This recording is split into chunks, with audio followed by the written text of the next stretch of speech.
गीता में अर्जुन को स्वयं भगवान कह रहे हैं कि उस परमेश्वर की शरण में जा, उसके लिए उन संतों के पास जा जो तत्वदर्शी हो।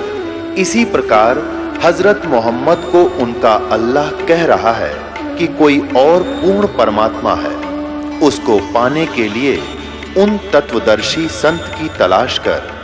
वो प्रभु कौन है, ये जानने के लिए कृपया अवश्य सुनिए जगत गुरु तत्वदर्शी संत रामपाल जी महाराज के अमृत वचन।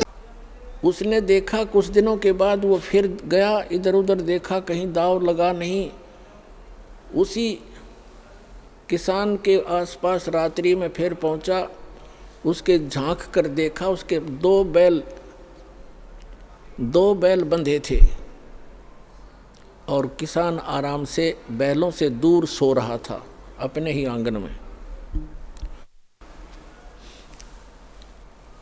चोर ने उस किसान के दोनों बैल चुरा लिए और वो ले गया। अब उस किसान ने अपने गुरुदेव से कहा, गुरुदेव आपके दास के दोनों बैल चोरी हो गए। तब परमेश्वर ने, गुरुदेव ने कहा, बेटा उसका स्वभाव है, वो कर्म है, आप भगवान पर विश्वास रखो। यदि चोरी करने से ही कोई धनी बनता है तो कोई भी काम ना करे और सब चोरी ये कर ले, परमात्मा तेरे को कई गुना देगा, विश्वास रख, डगमग ना होना। कहते सत ना छोड़े सूरमा, सत छोड़े पतजा, और सत के बांधे लक्ष्मी फेर मिलेगी आप।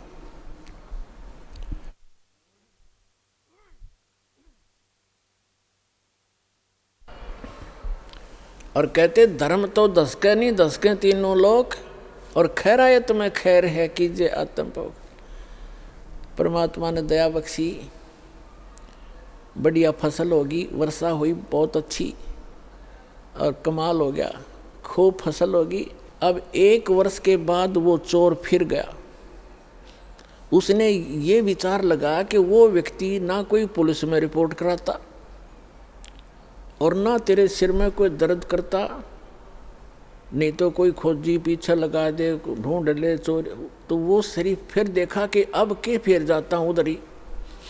अब चोर ने तो वो तीनों बैल बेच के ख़त्म किए, खा खू के फुर किया। तो उसने जाकर देखा, चोर ने, रात्रि के इसमें किसान बाहर सो रहा, गर्मी का मौसम था, और उसके 4 बैल बहुत सुंदर, जैसे सांड जैसे तगड़े तगड़े 4 बैल बंधे हुए। अब उस चोर के कलेजे में एक ऐसी धक हुई और कलेजा पकड़ कर बैठ गया।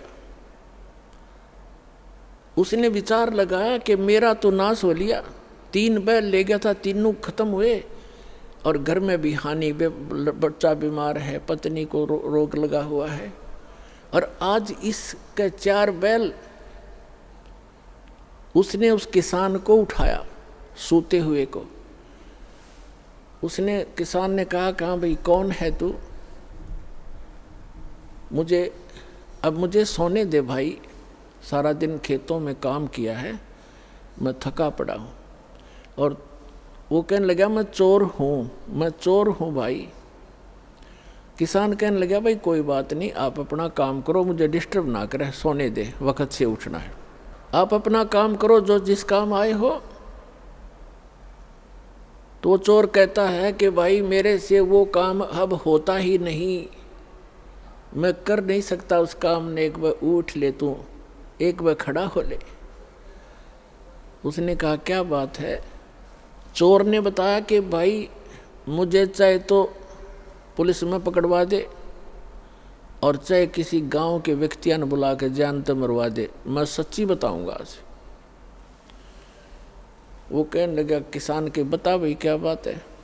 मैं ना तो तेरे को पुलिस में पकड़वाऊं और ना मैं तुझे किसी से पिटवाऊं, भाई तो क्या करना चाहते हो बताओ। उसने कहा कि मैं आपका पहला बैल भी मैं चुरा कर ले गया था, और तेरे दूसरे जब फिर मैं दूसरी बार आया तो आपके 2 बैल थे बहुत सुंदर, और मेरे उस एक वो भी मेरा वैसे ही विनाश हो लिया था, वो भी खर्च हुए।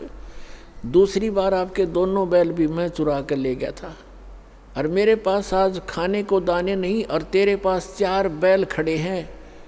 मुझे युवराज बता दे, ऐसा गरीब आदमी तू कैसे लाया 4 बैल? तब उसने कहा, भाई अब सुन ले मेरी, मैं कहाँ से लाया?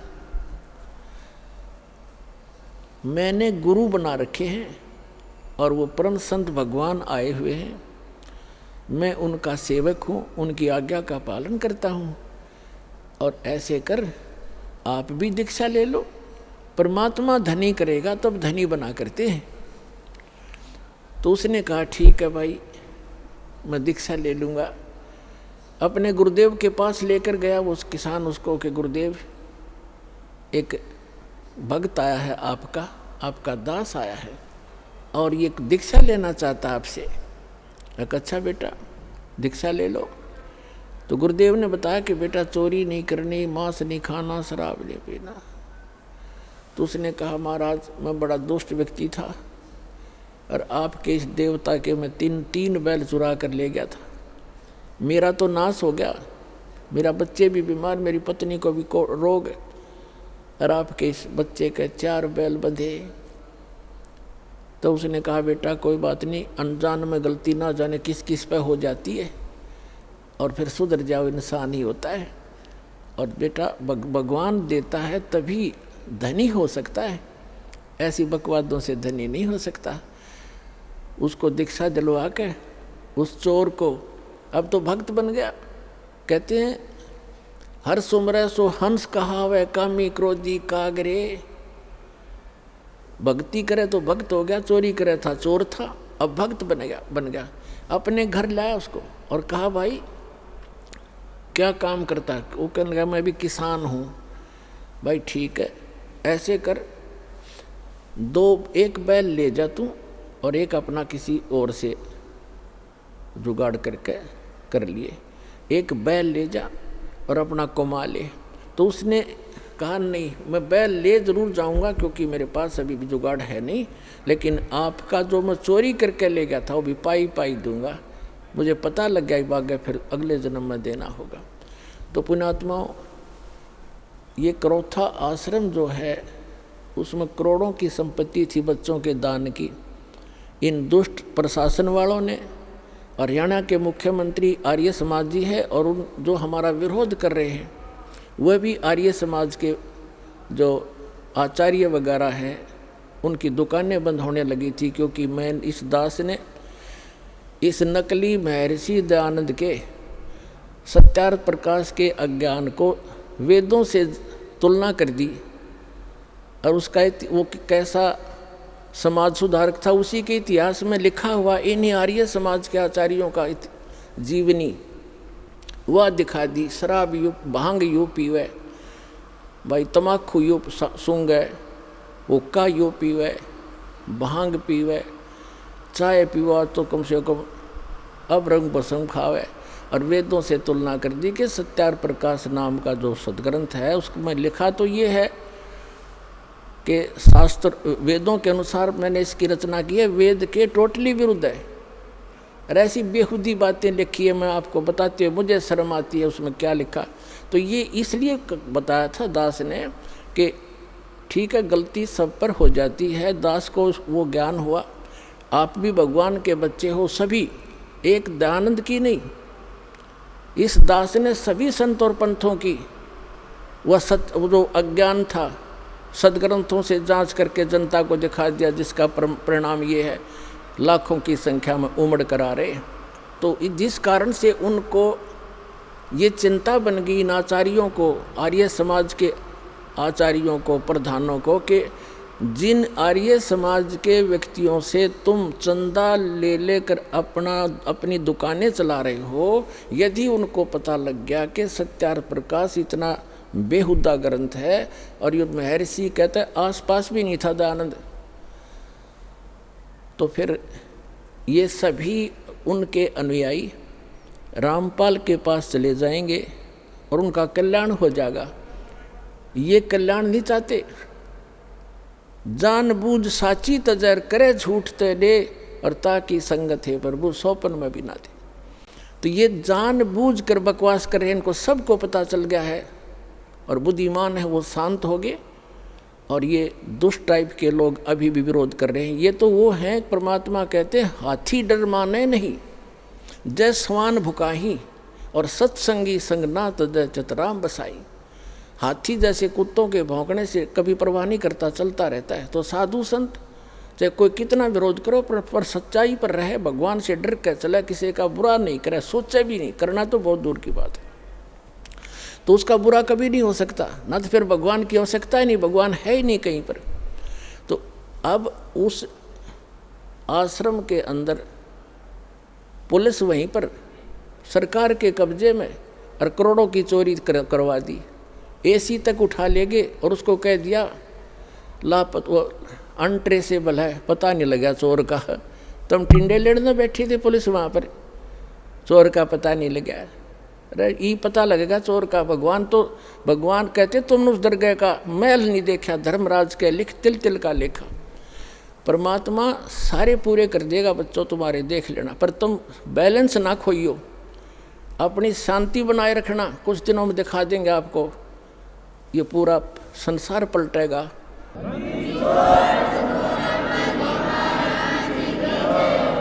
और परमात्मा ने उससे 4 गुना तो यहाँ दे दिया आश्रम, और मध्य प्रदेश के अंदर इससे भी दुगना आश्रम 24 एकड़ का, 22 एकड़ का एमपी के अंदर दे दिया, और उससे भी ज़्यादा भर दिया।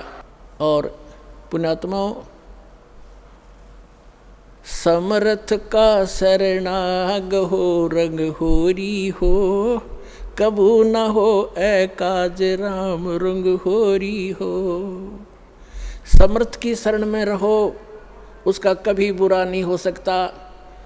कभी हमने किसी का बुरा नहीं सोचना। जिन्होंने हमारे साथ जुल्म किए हैं हम उनका प्रतिशोध नहीं रखेंगे, ना रखना मन में। फिर भगवान रूस जाएगा, उसका फिर ऑपरेशन खत्म हो जाएगा अगर आप उसका बदला लेना चाहोगे। कभी नहीं सोचना, भगवान पर छोड़कर चलो, अपना बचाव रखो। संत का एक नियम होता है, किसी से लड़ना नहीं और डरना नहीं, क्योंकि चोर डरा करते, साधु संत डरा नहीं करते। संत सूरमा और साधु आगे को बढ़ाकर, सिंह सूरमा और संत आगे को बढ़ते हैं, पीछे को नहीं चलते। तो जो परमार्थी व्यक्ति होते हैं वो बैक नहीं होते, क्योंकि उनका उद्देश्य बुरा करने का नहीं होता है। इसलिए आपसे दास की प्रार्थना है, अपना सतलोक आश्रम करो था कि सफाई करो, प्यार से रहो और उसको वैसा ही चमका दो जैसा पहले इन दुष्ट लोगों ने हमसे लिया था, और वैसा ही फिर वहाँ से सत्संग किया करेंगे।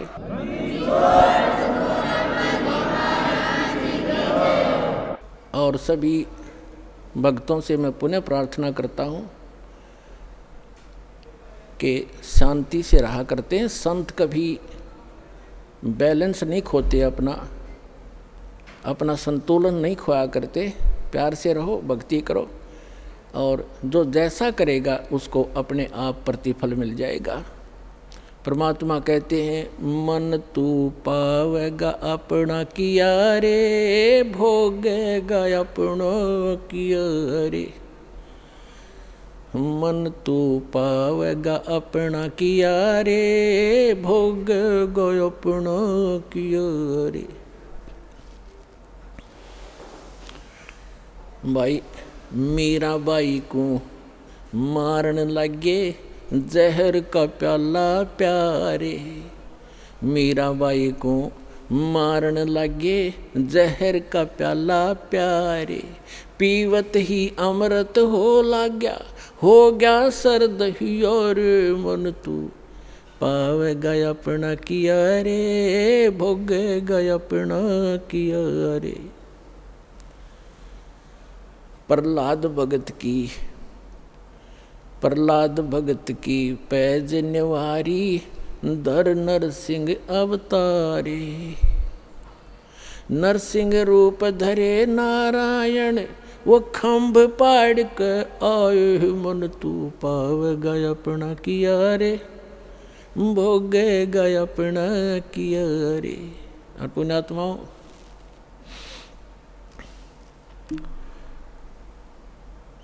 इस दास को 21 महीने जेल में रखा गया झूठा केस बना के। कोई बात नहीं, परमार्थ के लिए कितने ही दिन तक जेल क्या चाहे कुछ भी संघर्ष करना पड़े, एक बार ये मिशन दास का आप बच्चों का सफल हो गया, पूरा विश्व सुखी होगा, पूरा विश्व सुखी हो जाएगा, सारी बुराई छूट जाएंगी। बीड़ी, शराब, मांस, तम्बाकू परमात्मा के बच्चे तुरंत त्याग देते हैं, ये वैसे नहीं छूटते। कबीर भगवान की शक्ति से अंदर नफरत पैदा हो जाएगी, चोरी के, जारी की, मिलावट की, रिश्वतखोरी की, ये सब बुराई छूटेंगी। और परमात्मा का आदेश है कि पूरे विश्व में एक बार सतयुग जैसा माहौल होगा, जब हमने ये पता लग जाएगा कि जिस उद्देश्य के लिए मनुष्य जीवन प्राप्त है और वो सफल कैसे होगा, वो आपके पास सभी प्रमाणित ग्रंथों से वो साधना आपके पास उपलब्ध हुई। परमात्मा का कथन उनके द्वारा बोला गया वो वचन परमेश्वर की अमर वाणी में विद्यमान है कि जब 5500 वर्ष कलयुग बीत जाएगा, तब एक संत, एक महापुरुष पूरे विश्व का कल्याण करने के लिए कबीर भगवान कह रहे थे मेरे द्वारा भेजा जाएगा। अब वो कह रहे थे कि मैं स्वयं ही आऊँगा उसमें।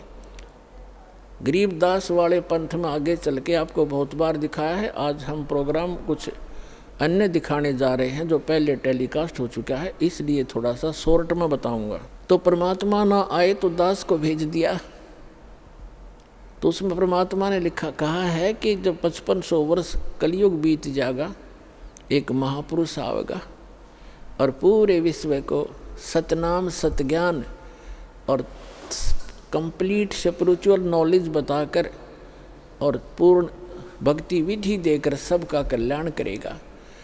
और सभी भक्त, सभी जनता शांति से रहा करेगी, भगवान से डरा करेंगे। और जब भक्ति सत करोगे, परमात्मा के घर में कोई कमी नहीं, आपके घर भर देगा। ये सत्कर मान लियो, आपके घर भर देगा दंतें।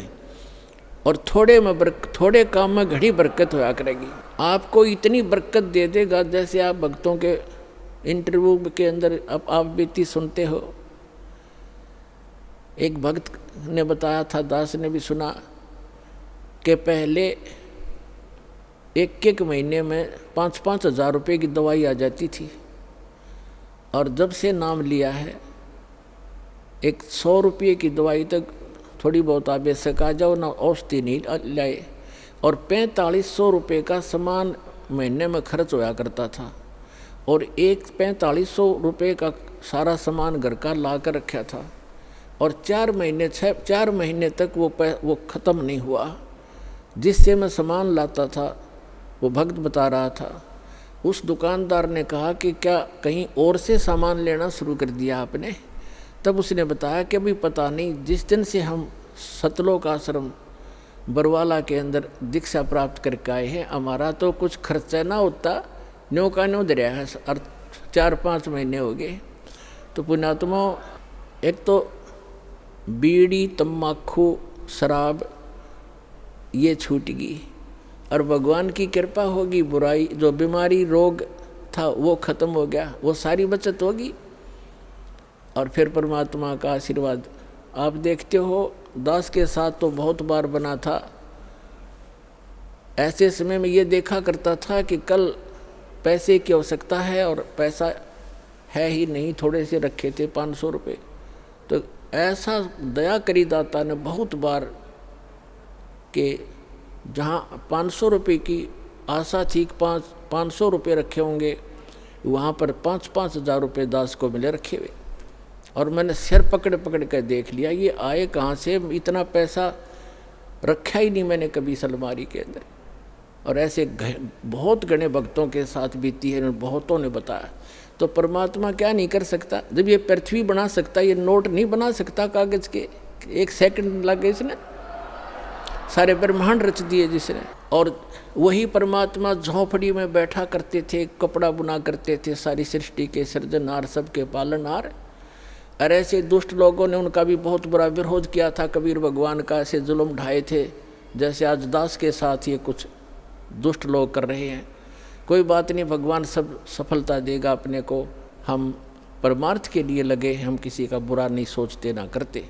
तो उस समय परमात्मा के नाम से चिट्ठी लिख दी गई थी, कबीर साहब के नाम से झूठी चिट्ठी लिख दी, झूठे पाखंडी आचार्यों, शंकराचार्यों और गुरुओं ने।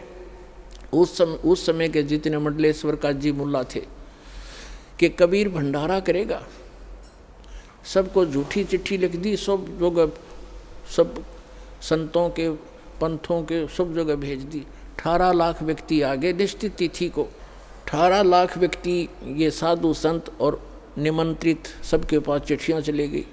और साथ में ये लिखा था कि कबीर पुत्र नीरू जुलाहा काशी वाला सबको आमंत्रित करता है। 3 दिन का भंडारा होगा, सारे भोजन, लाडू, जलेबी, कचौड़ी, पकौड़ी, सब खीर खांड बनाए जाएंगे, हलवा।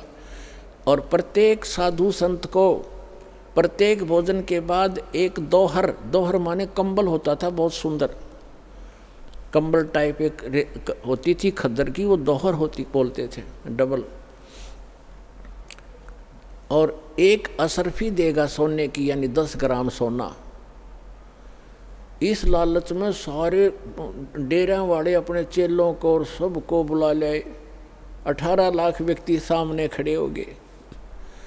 जब रविदास जी को पता चला, ये दोनों महात्मा, परमात्मा और रविदास जी अधिकतर इकट्ठे ही रहा करते थे, तब रविदास जी ने कहा कि भगवान, आज तो इन्होंने कति जुल्म कर दिया, आपके नाम से चिट्ठी डाल दी, 18 लाख व्यक्ति चिट्ठी लिए खड़े हैं। कबीर भंडारा करेगा, दौर और मोहर असरफी देगा, 3 दिन का लिख रखा वहाँ लिख। कबीर साहब बोले, आजा बैठ जा रविदास, जिसकी आड़ लेकर बैठे हैं वो आप संभालेगा। गरीबदास वो राक्षसी जिन्यू साजा साज।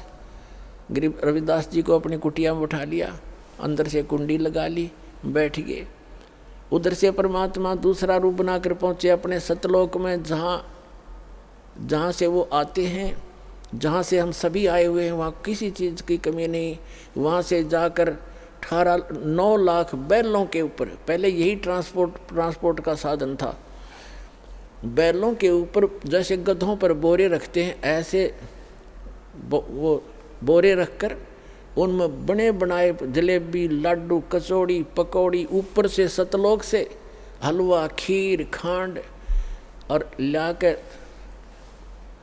आप दूसरा रूप बना लिया केशव नाम के बंजारे का। बंजारा एक बिजनेसमैन को पहले बंजारा कहा करते थे, जो बिनज करते थे, एक स्थान से दूसरे स्थान पर कहीं से खांड ले आते, तो दूसरी मंडी में जहाँ खांड बूरा नहीं होती वहाँ बूरा भेज देते, वहाँ से बाजरा ज्वार लेकर दूसरी मंडी में ले जाते, जैसे ट्रांसपोर्ट करते हैं। उसमें ये बैलों से ही साधन था, जंगलों से गुजरना होता था।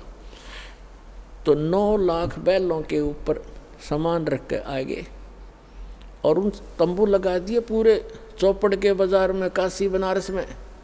और उन्होंने पूछा, कोई पूछ रहा था कि आप कौन हैं, आपका क्या नाम है? उन्होंने कहा कि मैं केशव नाम है मेरा, और मैं कबीर जी का पगड़ी बदलिया मित्र हूँ, दोस्त हूँ, वो मेरा धर्म भाई है।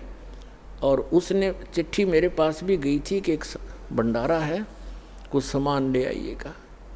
तो ज़्यादा ना बढ़ाकर पुण्यात्माओं, सिकंदर लोदी दिल्ली के बादशाह थे, उनको भी चिट्ठी लिख दी, क्योंकि शेख तकी जो था वो सिकंदर लोधी का गुरु था और वो भी ईर्ष्या करता था। उन सब ने मिलकर ये एक मसलत बनाई थी, एक सलाह बनाई थी, मीटिंग करके ये परमात्मा को के नाम से चिट्ठी लिखी थी, कबीर जी के नाम से। उन्होंने इसलिए लिखी थी कि ये शर्म के मारे भाग जाएगा, लोग इसे पीटेंगे, चिट्ठी क्यों डाली थी, हमारी इतनी दूर से आए। उन्होंने किया तो ऐसे था। तो शेख तकी ने अपने राजा से भी बता दिया कि आपका गुरुजी और वहाँ ऐसे भंडारा कर रहा है, क्योंकि सिकंदर लोधी कबीर परमात्मा की महिमा से परिचित होकर के उनका शिष्य बन गया था, लेकिन था कच्चा सा। फिर भी राजा दिल्ली का काशी पहुंचा, उसने पूछा कि किससे, जो केशव रूप में बैठे थे भगवान, दूसरे रूप में एक बिजनेसमैन सेठ के रूप में, उससे पूछा सिकंदर लोधी ने कि आप कौन हैं। उसने बताया कि मैं केशव नाम है मेरा, मैं बंजारा हूँ, बिजनेसमैन हूँ। तो सिकंदर लोधी राजा ने पूछा दिल्ली के बादशाह ने कि कबीर जी से आपका क्या नाता है। कि वो मेरा मित्र है, मेरा धर्म भाई है, मेरा पगड़ी बदल मित्र है, यार है। और उसने मेरे पास संदेशा भेजा था कि भाई एक छोटा सा भंडारा करना है, कुछ सामान लेते आइएगा। अब शेख तकी तो साथ यूं गया था कि कबीर भाग गया होगा, झोपड़ी छोड़ गए, और सिकंदर उससे हट जाएगा दूर और तेरी महिमा फिर से बन जाएगी। जब उसने देखा शेख तकी ने भंडारा चल रहा है और जय जयकार हो रही है, भाई भला हो किसने दिया ऐसा भंडारा, आज तक ऐसा भोजन कभी खाया नहीं, ऐसा भंडारा नहीं देखा। और शेख तकी तो पेट पकड़ कर बैठ गया एक तरफ ने। तो सिकंदर लोधी ने पूछा उस केशव रूप में बैठे परमेश्वर से कि कबीर जी क्यों नहीं आए।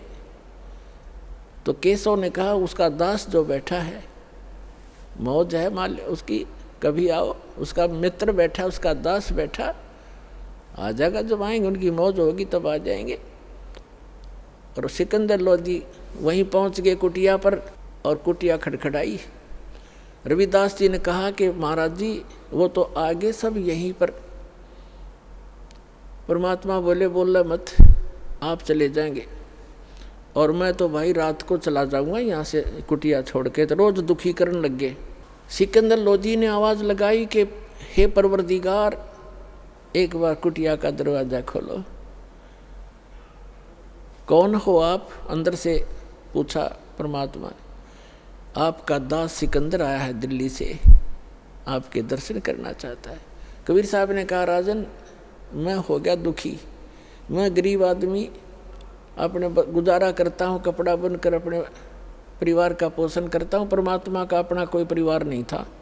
एक लड़का मृत जीवित किया था शेख तकी की फड़क निकालने के लिए, और एक शेख तकी की लड़की कब्र में दबा रखी थी, मृत्यु के उपरांत वह जीवित की थी उस अल्लाह अकबर ने, कबीर साहब ने। वो दोनों बच्चे परमात्मा के साथ रहा करते थे, जीवित करके वो गए नहीं फिर कहीं पर भी। उन्हें मालिक के मुँह बोले बेटा बेटी, और दो मुँह बोले माता पिता थे, नीरू और नीमा, उनसे जन्म नहीं था। वो मालिक तो सहसरी राय थे। तो परमात्मा ने कहा कि मैं तो अपने कुणबे का, अपने परिवार का पोषण करता हूँ कपड़ा बुनकर, और मेरे साथ महाराज गुरु महाराज जी बहुत बूंदी कर दी, मेरे नाम से झूठी चिट्ठी डाल रखी है। मैं तो आज रात काशी में रहूँगा और रात में अपने परिवार को लेकर यहाँ से निकल जाऊँगा, ये मुझे जीने नहीं देंगे, यहाँ पर बहुत तंग कर लिया। तब सिकंदर लोधी कहता है परवरदिगार, आप किसी और को तो बहका सकते हो, अपने दास को नहीं। एक बार दरवाज़ा खोलो मेरे दाता, आपने जय जयकार कर रखी है, भंडारा खोल रखा है। ये दाता आप तो अपने को छुपाए रहते हो, आप में यही एक खासियत है। सिकंदर लोधी ने कहा एक बार दर्शन दे दो मुझको, बहुत दूर से आया हूँ। तब वो दरवाज़ा खुलवा दिया। समेत मुकुट के सिकंदर लोधी चरणों में गिर गया। बोलो सतगुरुदेव।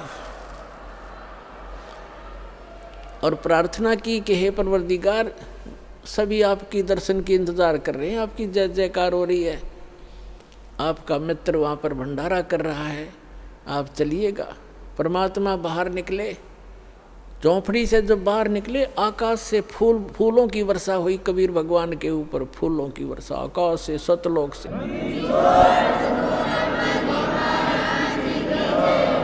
और सिकंदर लोधी ने हाथी पर बिठाया अपने आसन के साथ, और चंवर स्वयं करने लगे भगवान कबीर साहब के ऊपर। रविदास जी को भी साथ ले लिया। भंडारे में आ गए, जहाँ देखा उड़े सब जय जयकार करें। ये भाई ऐसा भंडारा नहीं देखा। और जो भी खाना खा के जाओ उसको दौर और असर भी विदाई की दी जा रही थी। कहने का भाव ये है पुण्यात्माओं, 3 दिन तक भंडारा चला। तीनों दिन परमात्मा ने एक टेंट के अंदर टेंट लगा दिया, खूब खोल दिया टेंट को, ऊपर सीलिंग रख ली और एक आसन के ऊपर बैठ के सामने केशव रूप, दूसरे में अपना कबीर रूप, डबल रोल कर रहे परमात्मा। केशव प्रसन्न करता है, कबीर साहब उत्तर देते हैं कि आप ऐसे, केशव पूछता है कि आप ऐसे गंदे लोक में क्यों आ गए अपने उस सुखमय स्थल को छोड़कर। तब कबीर साहब कहते हैं, केशव मेरे दर्द ने आप नहीं समझ सकते, ये सब मेरे बच्चे हैं, ये काल के धोखे में आए हुए हैं, इनको लेने के लिए आया हूँ। अपने बच्चों से माता पिता दूर नहीं हो सकते, इसलिए मैं यहाँ भटक रहा हूँ। मैं रोवत हूँ सृष्टि को, सृष्टि रोवे मोहे, कह कबीर हमारे वियोग को ये समझ नहीं सकता कोई। ये मुझे खोज रहे हैं, ये समर्थ परमात्मा हमने सुख दे, और ये जिनकी पूजाएं कर रहे हैं इन पर दुखों के कहर टूट रहे हैं। और मैं समर्थ हूँ, मैं कहता हूँ मैं भगवान हूँ, ये मुझे भगवान नहीं मान रहे। और मैं कहता हूँ मैं भगवान हूँ, तुम मेरे बच्चे हो। मैं रोवत हूँ सृष्टि को और ये मुझे ढूंढ रहे हैं, मैं इनको खोज रहा हूँ। हमारे इस बीच के इस हमारा जो वियोग हो गया, एक दूसरे से विमुख कर दिए नकली संतों पंथों और दुष्ट लोगों ने, ये बीच ने हमारे न कौन एक करे। तो ये दास भेजा उस परम पिता ने आत्मा और परमात्मा का मेल कराने के लिए।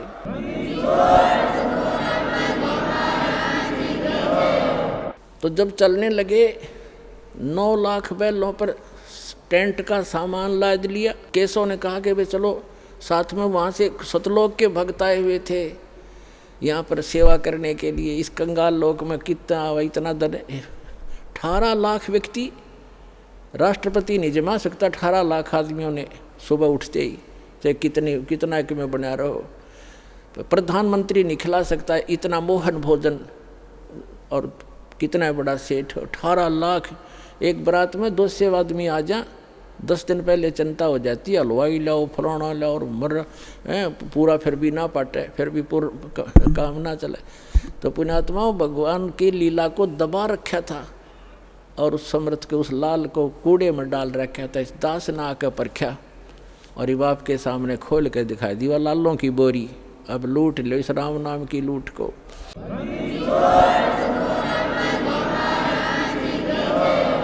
अब क्या होता है, केशव और कबीर परमात्मा, सिकंदर लोधी, शेख तकी और सैनिक खड़े। तब सिकंदर लोधी ने कहा कि शेख तकी देखा आपने मेरे गुरुजी का भंडारा। तब क्या हुआ, शेख तकी क्या कहता है, ऐसे ऐसे भंडारे हम सौ कर दें, इसने तो ऐसा महोत्सा सा किया है। पुण्यात्मा महोत्सा कहते हैं जैसे कोई कंपलसरी हो ना, जैसे कोई बता दे कि तूने इतने जमाने पड़ेंगे, इतने पंडित जमाने हैं या इतना देना पड़ेगा दान धर्म, कोई मजबूरी हो तो वो घटिया मार लिया करे, फॉर्मलिटी करता है, उसको महोत्सा कहते हैं। और जग जोनार खुशी में किया करते हैं, जैसे किसी के गढ़े दिनों में कोई पुत्र प्राप्ति होती थी तो उसकी न्यारी खुशी होती थी, खूब भोजन थे, भंडारे थे, घी से हलवे से खुले हाथ से बरतता है, उसको जग जोनार कहते हैं। तो गरीबदास जी कहते हैं कि कोई कहे जग जोनार करी है और कोई कहे महोत्सा, और बड़े बड़ाई करा करें ये गाड़ी का डे ओछा। जो शेख तकी तो ओछा था, घटिया इंसान, अन्यों कह क्या किया है इसने, यानी वो तो उसका पक्का विरोधी था, भगवान का दुष्ट था वो। इतना कुछ देख कर भी नो कह इसने क्या किया, महोत्सा सा किया है। तो यहाँ गरीबदास जी कहते कोई कहे जग जोनार किया, वह कमाल कर दिया, ऐसा भंडारा देखा ना सुना।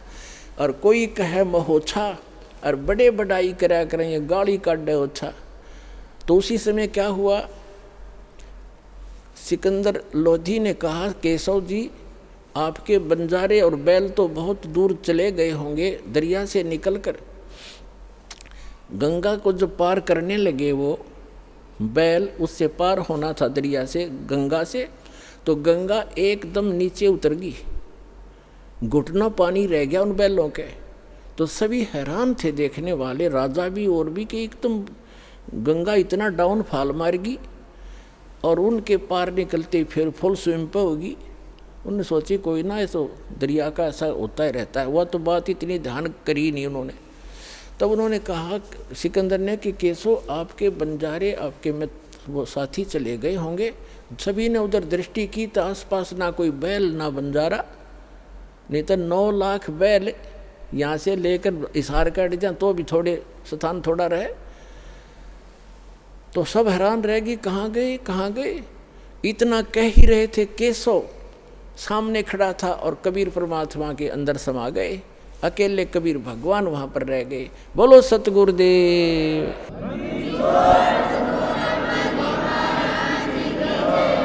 दोहु ठौर है एक तू भया एक से दो, और गरीबदास हम कारणे तुम आए हो मगजो। तो कहने का भाव दास का ये था परमात्मा पुण्यात्माओं, कि जो परमात्मा ये कहना हमें ये शिक्षा देने के लिए कि तुम ऐसा विश्वास करियो मेरे पे, और फिर देखना आपके ऊपर कोई आपत्ति आओगी कैसे खड़ा मिलूंगा। और क्या बताना चाहा था, जो परमात्मा 18 लाख व्यक्तियों को और 3 दिन तक भोजन भंडारे, लड्डू जलेबी कचौड़ी पकौड़ी और दोहर और असरफी दे सकता है, एक झोपड़ी में बैठा व्यक्ति, वो समर्थ कितना है। और आपको क्या नहीं दे सकता, पूरे विश्व को खिला सकता। वो पूरे असंख्य ब्रह्मांडों को 1 सेकंड में सब कुछ भर दे, हरा भरा कर दे इस पृथ्वी को, और आपका घर भर दे पूरा। अगर विश्वास करोगे तो ये सत्य मान लेना, उस समर्थ का सहारा आपको है।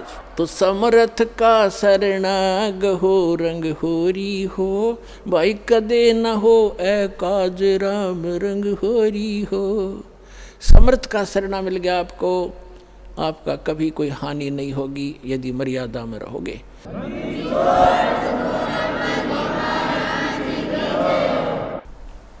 परमपिता परमात्मा पूर्ण ब्रह्म सारी सृष्टि के रचनहार कबीर परमेश्वर जी की असीम रजा से आप सभी पुण्यात्माएं सत्संग श्रवण करने के लिए उपस्थित हुए। धन्य है आपके माता पिता जिनसे जन्म हुआ, और धन्य है आपका जन्म जो ऐसे समय में आपको मानव शरीर मिला। मानव शरीर प्राप्त करके प्राणी क्या करता है, उसे करना क्या चाहिए, मनुष्य जीवन का मूल उद्देश्य क्या है, इसका ज्ञान सत्संग से होता है। बहुत ही पुण्यकर्मी प्राणी को मानव शरीर प्राप्त होता है।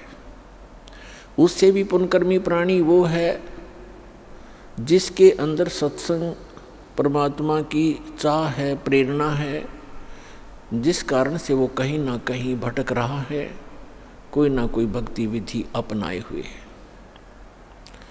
और उन सब से उत्तम वो प्राणी है जिसके अंदर भक्ति की प्रेरणा है और उसको सतगुरु मिल जाता है मानव शरीर के अंदर। तो पुण्यात्माओं, आप उन पुण्यकर्मी प्राणियों में से हो, उन best, good, better, best 3 quality होती हैं। आप उस बेस्ट क्वालिटी की पुण्यात्मा हो जो आपको ऐसे समय में मानव शरीर मिला, इस भक्ति काल में, मोक्ष काल के अंदर, मोक्ष समय है ये, मुक्त होने का ये गोल्डन चांस इसी समय होता है कलयुग के अंदर ही, और वो ये है बीचली पीढ़ी। और अब जिसको ये मानव शरीर प्राप्त है, आप बहुत ही पुण्यकर्मी प्राणी हो, आप युगों युगों से परमात्मा के चरणों में रहे हो, लेकिन आप गलती कर गए, यहाँ से निकल नहीं पाए। आपके पास इस भक्ति समय में की हुई भक्ति साधना की जो पूंजी थी, जो आपकी भक्ति धन था आपका, वो बहुत घना था, जिस कारण से आप न जाने कितने युगों तक फिर सिलप गए। जो पुण्यात्माएं इस मोक्ष काल में पार नहीं हो पाएंगी, उनके पास भक्ति धन तो बहुत हो जाएगा, क्योंकि ये सत साधना ऐसी है, इसकी भक्ति से, इसकी साधना से भक्ति धन बहुत हो जाता है। और यदि पार नहीं हुआ और फिर वही रह गया तो फिर उसको लुटेरे लूट लेते हैं। ये काल एक लुटेरा है जिसके लोक में आप रह रहे हो। ये एक नंबर का ठग है, बंटवारा कहा है संतों ने इसको, जो सुनियोजित तरीके से आपके भक्ति धन का नाश करवाता है।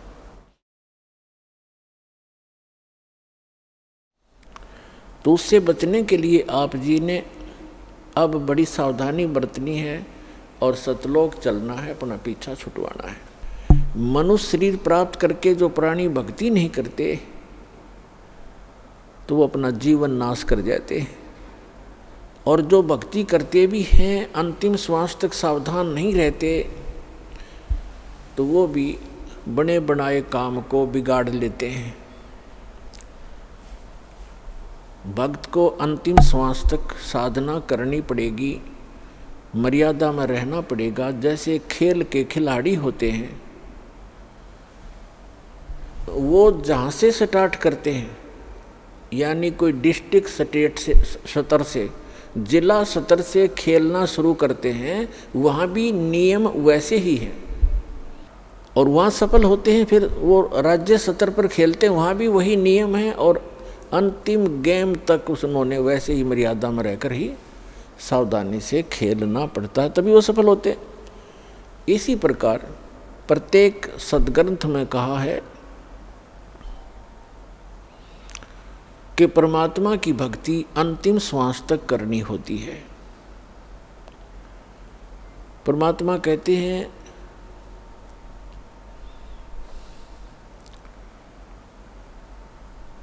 राम नाम रटते रहो जब तक घट में प्राण, कभू तो दीन दयाल के बनक पड़ेगी कान। ये सूक्ष्म वेद की वाणी है जो परमात्मा अपने मुख कमल से स्वयं ही आकर के बोला करते हैं यथार्थ ज्ञान। इसी का समर्थन दिया है यजुर्वेद अध्याय नंबर 40 के मंत्र नंबर 15 ने। उसमें कहा है कि वायु अनिलम अथ इदम भस्मांतम शरीरम, ओम कर्तो समर किलबे समर और कर्तुम समर। अंतिम श्वास तक इस जीवन का, इस शरीर के नष्ट होने तक इस ओम नाम का जाप काम करते करते करो, सिमरण करो, विशेष कसक के साथ यानी श्रद्धा के साथ, एक विशेष आस्था के साथ इसका सिमरण करो और मनुष्य जीवन का मुख्य कार्य समझकर इसका सिमरण करो। तब आप शरीर छोड़कर जाओगे तब तक इसका सिमरण करते रहोगे। इस ओम नाम से जितना भी अमरत्व आपको प्राप्त होगा वो इस मंत्र से हो जाएगा। फिर ये तो है ब्रह्म तक की साधना। अब चाहे आप ब्रह्म की साधना करो और चाहे आप किसी परब्रह्म की साधना करो या परम अक्षर ब्रह्म की साधना करो, उनके लिए एक जैसे ही नियम होते हैं। श्रीमद् भगवद गीता में लिखा है 8वें अध्याय के 13वें श्लोक में गीता ज्ञानदाता कहता है कि मेरा सुमरण जो है, मेरी भक्ति, ओम इति एकाक्षरम ब्रह्म व्यवहारण माम अनुसमरण यह परियाति तजन देहम सयाति परमाम गतिम। मुझ ब्रह्म का केवल एक अक्षर ओम मंत्र है और कोई नहीं, नथिंग एल्स। इति बस यही फाइनल है। और जो इस ये परियाति तजन देहम, शरीर छोड़ते तक इसका सिमरण करता हुआ, उच्चारण करके सिमरण करता हुआ जो शरीर छोड़कर जाता है, स याति परमाम गतिम, वह है ओम से मिलने वाली परम गति प्राप्त करता है। ओम किसका मंत्र है? ब्रह्म का। और ओम से कौन सा स्थान प्राप्त होता है? ब्रह्मलोक। देवी भागवत के अंदर 7वें स्कंद में गीता प्रेस गोरखपुर से प्रकाशित सचित्र मोटा टाइप केवल हिंदी के पृष्ठ नंबर 562 और 563 पर स्पष्ट किया है। देवी हिमालय जी को कह रही हैं कि सभी पूजाएं त्याग दे, अन्य किसी देव में आस्था मत कर राजन, केवल एक ब्रह्म की साधना कर, ओम उसका नाम जाप है, ओम का सिमरण कर और ब्रह्म पाने का उद्देश्य कर, इससे तेरा कल्याण हो जाएगा, तू ब्रह्म लोक में चला जाए, उसको प्राप्त हो जाएगा ब्रह्म को। और वो ब्रह्म, वह ब्रह्म ब्रह्मलोक रूपी दिव्य आकाश में रहता है, यानी वो ब्रह्मलोक में रहता है। यजुर्वेद अध्याय नंबर 40 के मंत्र 17 में 2 पुरुष बताए। एक तो ये वेद ज्ञान दाता ब्रह्म है, ये कहता मैं ब्रह्म हूँ, सो अहम खम ब्रह्म, अहम ओम खम ब्रह्म, मैं ओम, मेरा ओम नाम है, मैं ब्रह्म हूँ। और खम माने ब्रह्मलोक रूपी दिव्य आकाश में, वहाँ मैं रहता हूँ। और जो पूर्ण परमात्मा है वो गुप्त है, वो प्रोक्ष है, वो ऊपर के तेजों में लोकों में रहता है। यजुर्वेद अध्याय नंबर 40 के मंत्र नंबर 10 से 13 तक स्पष्ट कर दिया है कि परमात्मा की यथार्थ जानकारी, परमात्मा कैसा है, वो जन्म लेता है नहीं लेता है, साकार है या निराकार है, उसके विषय में तत्वदर्शी संत बताते हैं। धीराणाम, उनसे सुनो, तत्वदर्शी संत वो बताएंगे वास्तविक ज्ञान, उनसे सुनो। और विद्वान और अविद्वान की पहचान भी वो संत बताएंगे। फिर श्री मद् भगवत गीता अध्याय नंबर 4 के श्लोक नंबर 32 में वर्णन किया है कि यज्ञों की विशेष विस्तृत जानकारी सच्चिदानंद घन ब्रह्म के मुख से बोली हुई अमर वाणी कबीर वाणी के अंदर विस्तार के साथ कहा गया है। वो तत्व ज्ञान है, उसको समझने के बाद प्राणी फिर पूर्ण रूप से सब कर्मों से मुक्त हो जाता है। चौथे अध्याय के 34वें श्लोक में गीता जी में कहा है, उस तत्व ज्ञान को तत्वदर्शी संतों के पास जाकर समझ।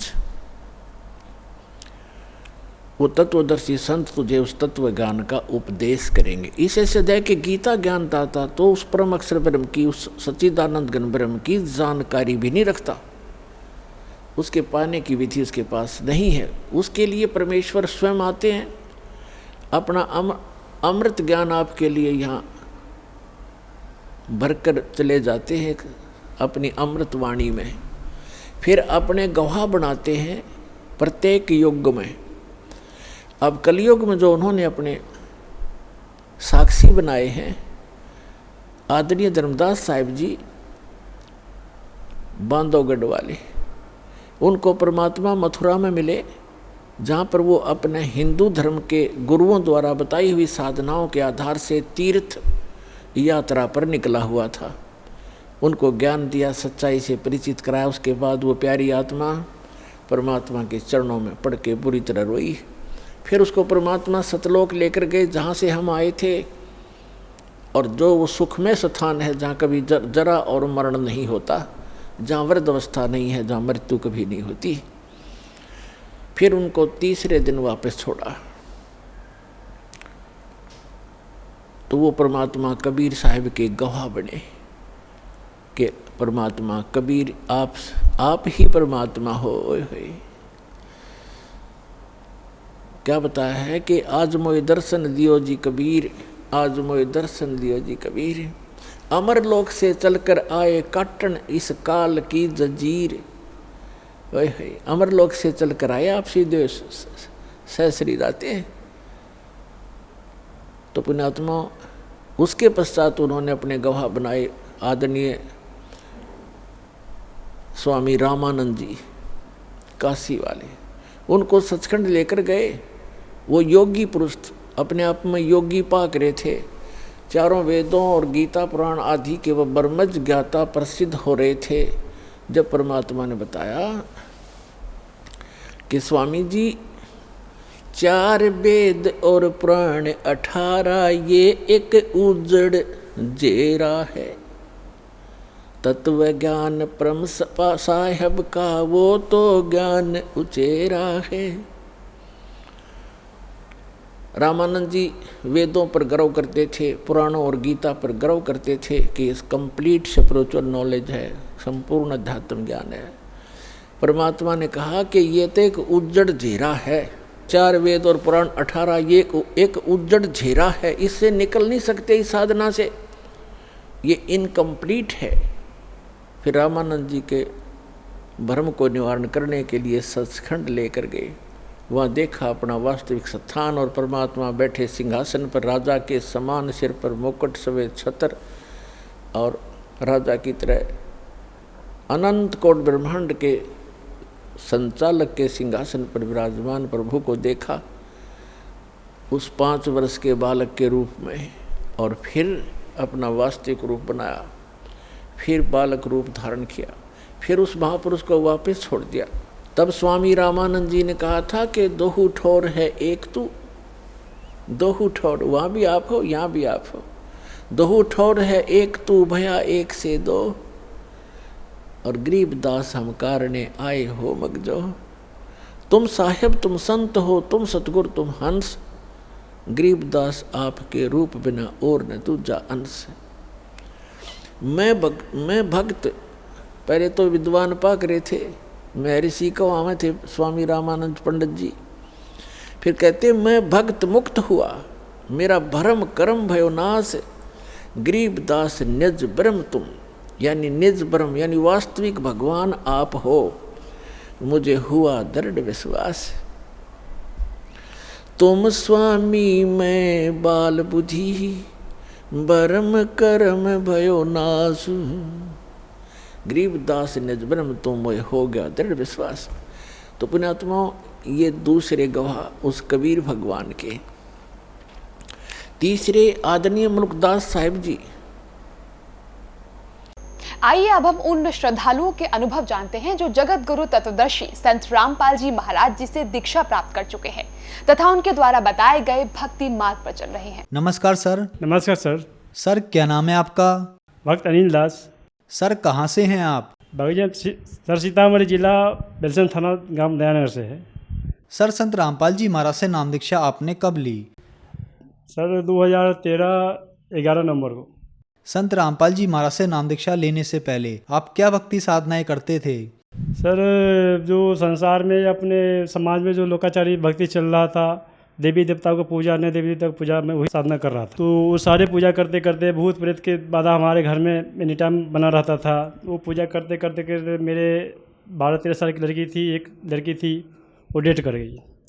डेट करने के बाद मुझे सारे देवी देवताओं पर मुझे विश्वास उठ गया कि ये सारे देवी देवता पूजा करते हुए, इन सारे पूजा करते समय हमारे लड़की को बचा नहीं पाए, तो फिर कैसी साधना है, कैसी भक्ति है ये, कैसे हम करते हैं ये। फिर सर ये मेरे मन में ख्याल उठता था बार बार कि ये देवी देवता अगर ये अगरबत्ती जलाने से, फूल चढ़ाने से यदि प्रसन्न होते हैं और लाभ देते हैं, तो फिर ये फूल माली फूल बेचते क्यों हैं? अगरबत्ती फैक्ट्री वाले अगरबत्ती बेचते क्यों हैं? वो तो बेचना ही नहीं चाहिए उनको। जब परमात्मा उनसे यदि प्रसन्न होते तो बेचते ही नहीं कोई। मेरे मन में बार बार ख्याल आता था बार बार। तो ऐसे करते करते करते करते मैं एक बार, मेरा धंधा जो है गोलगप्पे का है, गोलगप्पे में बेचता था। बेचते बेचते मैं चला गया किसी एक गाँव में, वहाँ पे एक शिव चर्चा चल रहा था हमारे गांव में। शिव चर्चा का बहुत बड़ा प्रचलित है शिव चर्चा का। उसमें लोगों ने हमें पकड़ के ज़बरदस्ती उसमें जुड़वा दिया शिव चर्चा में। और शिव चर्चा में जुड़वाने के बाद मैं अपने गांव में आया, तो अपने गांव में एक संत रामपाल जी महाराज जी का एक शिष्य मिले और उन्होंने हमसे पूछा कि आप शिव चर्चा में जुड़े हैं? हाँ सर जुड़े तो हैं। तो आप बताइए ब्रह्मा विष्णु महेश जी के माता पिता कौन है? सर हम तो नहीं बता सकते हैं। तो उन्होंने बताया फिर आप जुड़े कैसे? हम कहे वहाँ पर गए थे बेचने के लिए, लोगों ने मुझे धरपकड़ के बना दिया, बन गए। तो बोले कि नहीं आप पहले जानिए फिर मानिए। उनसे मेरा डिस्कस बराबर होता चला गया। तो उन्होंने ज्ञान का किताब हमको दिए लाकर, और उन किताब को पढ़े, सारी रात हम दोनों पढ़ते चले गए। उसमें अजीबो बात सब लिखा। अब मेरे अंदर चुभता चला गया। अष्टांगी क्या होता है, ब्रह्मा विष्णु महेश के माता पिता क्या होता है, सृष्टि रचना परा भगत जी, मेरा तो कलेजा हिल गया। और उसमें दारू के बारे में जो लिखा हुआ था, मैं दारू बहुत पीता था और दारू पी के मैं अपने पत्नी को बहुत पीटता भी था। और दारू छोड़ने के लिए मैं जो है नशा मुक्ति केंद्र पर खुद चल के गया था नशा छुड़वाने के लिए, लेकिन वहाँ से 5 पुड़िया दिया था दारू छोड़ने के लिए। 5 पुड़िया 5 दिन का ही कोर्स था और खाना था 90 दिन, 3 महीने खाना था। किताब पूरा पढ़ लिए तो हम अपनी पत्नी को कहें कि देखो मैं आज के बाद मांस मछली नहीं खाऊंगा, न ला कर दूँगा, अब तू खाएगी तो मैं मना भी नहीं करूँगा, ये मेरा फैसला है। तो उन्होंने बताया कि अगर आप सुधर जाइएगा तो दुनिया सुधर जाएगा। फिर उसके बाद जो है ना 11 नवंबर 2013 को हम सतलोक आश्रम बरवाला परम पूज्य संत रामपाल जी महाराज जी की शरण में गए, उनसे दीक्षा लिए। दीक्षा लेने के बाद मेरी सारी बुराइयाँ खत्म हो गया। सर, संत रामपाल जी महाराज से नाम दीक्षा लेने के बाद आपको क्या लाभ मिले? सर, नाम दीक्षा लेने से पहले ही मैंने एक जो है ना परमात्मा से संत रामपाल जी महाराज से विनती किया था। मेरे ज़मीन विवाद था गांव में, मेरे गांव में ज़मीन विवाद हो गया था, तो सारे गांव एक तरफ हो गया था, जो कि मेरा सच्चाई था। मेरा ज़मीन हकीकत में था और सारा समाज एक तरफ हो गया, मैं अकेले एक तरफ हो गया। ये 2012 की बात है। मैं उस समय परम पूज्य संत रामपाल जी महाराज जी का ज्ञान सुनता था, तो उनसे मैं कहा, परमात्मा आप सच्चे परमात्मा हो तो आप जो है ये मैटर जो आप सुलझा दीजिए, मैं आपका दास बन जाऊँगा। मालिक ने वो मैटर पूरा समाज एक तरफ, मैं अकेला एक तरफ, मेरा फरीक मेरे जो भी है रिश्तेदार कोई भी मेरे साथ नहीं था, बस मैं अकेला था। परम पूज्य संत रामपाल जी महाराज जी के शरण में आके और जो है ना उनसे दीक्षा लेने से पहले ही मुझे लाभ हो गया। दूसरा लाभ हुआ कि आध्यात्मिक लाभ हुआ कि मैं कौन हूँ, कहाँ से आया हूँ, मेरा मोक्ष कैसे होगा, ये लाभ हुआ। और तीसरा लाभ हुआ कि हमारी पत्नी को पीत की थैली में डॉक्टर ने 6 mm का पत्थर बता दिया था। ये रिपोर्ट है और ये इतना मशहूर डॉक्टर है, ये डॉक्टर है, इनका नाम सब इसमें लिखा हुआ है और ये घेरा लगा रखा है इसमें पीत की थैली का 6 mm का पत्थर बता रखा था। तो उन्होंने जांच के लिए लिखा, जब ये जांच से पहले बताया कि 6 mm का पत्थर है। और मेरे साथ में जितने भी पेशेंट को उन्होंने बताया था कि इस लक्षण का, उस सबको पत्थर निकला ही निकला। फिर हम अगर रिपोर्ट तैयार करवाए, तो रिपोर्ट तैयार करने के बाद हम टेंशन में पड़ गए कि हम तो दीक्षा लिए हुए हैं और मालिक संत रामपाल जी महाराज से, और मेरे ही अगर ऐसे होने लगे तो अन्य आदमी को क्या होगा। फिर जाके हम जांच करवाने के बाद रिपोर्ट लेके डॉक्टर के पास गए, तो फिर वहाँ पे नर्स कहती है कि अरे आपको तो एडमिट करना है, भर्ती करना है, आप कैसे ऐसे खड़े हो गए। हम कहे सर आप तो रिपोर्ट तो देखिए कम से कम, फिर हम आपको भर्ती भी करेंगे। रिपोर्ट देखा, रिपोर्ट देने के बाद डॉक्टर ने बताया कि कुछ नहीं है, तो ब्लड का कमी है बस थोड़ा सा। डॉक्टर ने पथरी बताया था, तो पथरी जो है ना परमात्मा संत रामपाल जी महाराज ने बगैर ऑपरेशन का ही वो ठीक कर दी। नशा तो मैं बहुत करता था, दारू पी कर अपनी पत्नी को बहुत पीटता था। जो दीक्षा लेने के बाद परमात्मा संत रामपाल जी महाराज से दीक्षा लेने के बाद नशा भी छूट गया। सर, संत रामपाल जी महाराज से नाम दीक्षा लेने के बाद आपको बहुत सारे लाभ हुए, तो जो दर्शक आज आपको टीवी पर देख रहे हैं और वो दर्शक भी संत रामपाल जी महाराज से नाम दीक्षा लेना चाहते हैं, तो कैसे ले सकते हैं? सर, चैनल पर परम पूज्य संत रामपाल जी महाराज जी का सत्संग आता है, चेक पीली पट्टी आती है, उस पर सारे नंबर दिए गए होते हैं। उस नंबर पर फ़ोन करके अपने नज़दीकी नामदान सेंटर पर जाकर उनके नाम दीक्षा ले सकते हैं। धन्यवाद सर।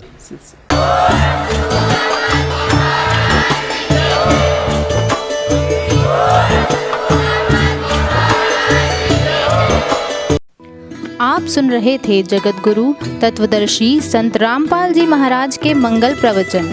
अधिक जानकारी के लिए संपर्क करें।